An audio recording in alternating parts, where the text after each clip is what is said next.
So when someone says, I am very self-aware, I mean, that's just prompts me to ask a lot of questions like, well, what self are you aware of? What does that even mean?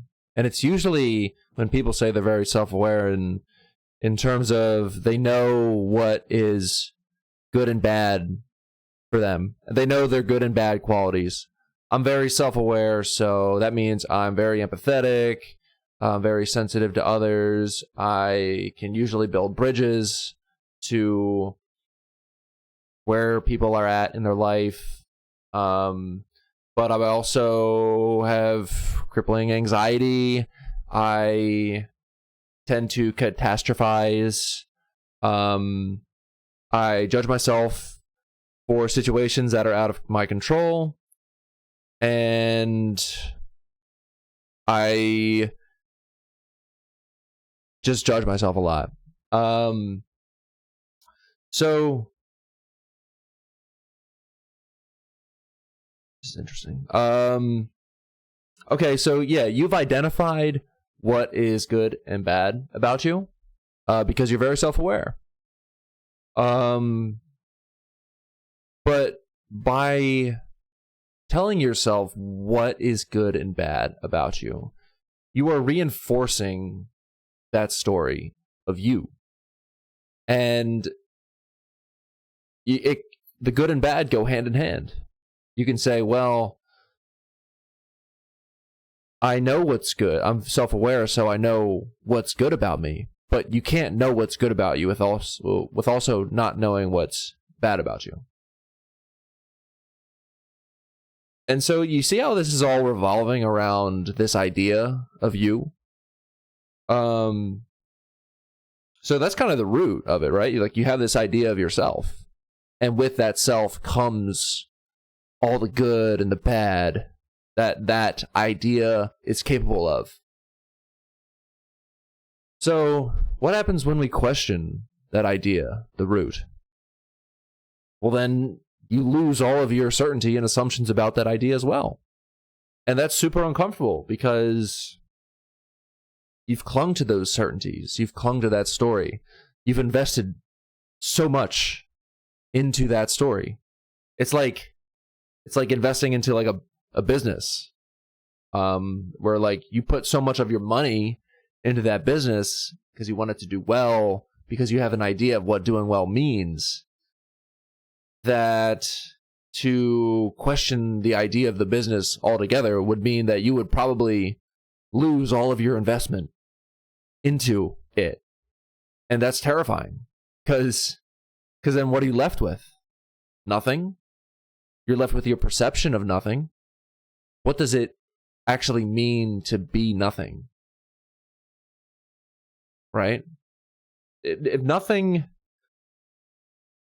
we can see nothing, well, let's say nothing is what was before the Big Bang, right? Because we have this idea that the Big Bang was the start of time, was the start of existence. But if you can see that there are no separation, there's no moments are separate.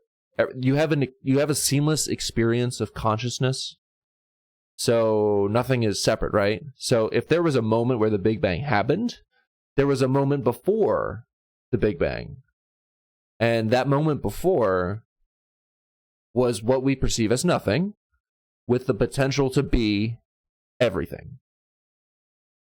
So has anything actually changed from nothing being the potential to be everything? We're still nothing. We're still connected to that moment before the Big Bang. We're not even connected to it. We are that moment because there's no separation.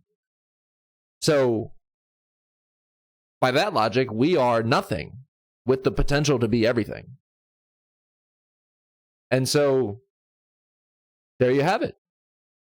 You are nothing.